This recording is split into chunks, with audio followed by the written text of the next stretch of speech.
Lee, that's the end of a pretty successful pre-season campaign. What are some of your biggest takeaways after the matches? I think, listen, pre-seasons, the results and really in the performances, they're all irrelevant because it is just all about competitive football. And I think all we're trying to take out of pre-season is trying to build a better team, a better squad, and have a bit of an identity about us for the new players, bringing up the speed to what we want to do. So I say the performances and the results are a bonus, but they count for nothing, because if you go out in your first competitive game and don't win it, then it really doesn't matter. Nobody's looking at the end of the season about what happened in pre-season. But every team, listen, is the same, and I think it's really hard to look too much into results, because you've looked across the leagues. There's been really strange results all over. You never know if teams are chopping and changing, playing young players, players missing. So it's difficult from that respect. But from our point of view, all we've looked at is just getting the players to a fitness level that we think is good enough to be competitive, and that's what it's been about. And I agree with you. I think it's been a good pre-season, good tests, and we've had good challenges, and we've had the right games at the right time. I think we've split the nuts well across the group, and I think everybody's had an opportunity, and that's what you want as a manager. And then the next week now, pick an 11 and pick an 18 even for the squad. You've got a big squad. Can we expect any changes to that squad, do you think, or in your mind, are you happy with it, and do you know your best team?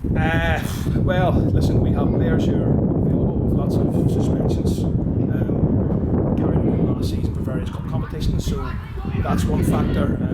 I would love everybody to stay, but we want them all to stay, but it's going to be very, very difficult to keep everybody happy.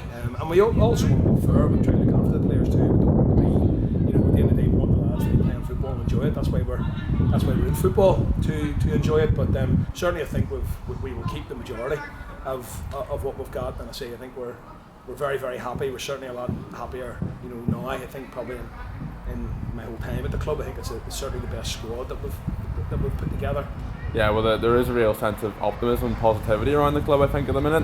Would you say that's shared from the dressing room for the season ahead? Yes, there's no doubt about that. I think we know how good we can be, but it's just making sure the players hit that level every single week, and that's the key. To make sure that we, if we apply ourselves and put 100%, then 100% work rate. I think a good team to beat us. I think that's evident, but it is about getting that out of players every single week and being consistent, and that's the difference between the teams who are really, really successful and for teams who maybe put a good result. It's about consistency, and see for us in our league, which is super competitive, and with even with the new teams coming into the league this year, with like Oxford coming in and Duckbury and Derby coming down, I think it's a super competitive 14-team league. Plus then you've got your Irish Cup, your League Cup, your Intermediate Cup, your Stephen Sons Cup. So it's really, really competitive throughout. But I don't personally look too far ahead. I say my full focus is on St Mary's next week, starting in the Irish Cup, and that's hopefully what the players are doing as well. That's great. Thank you very much, Lee. All right.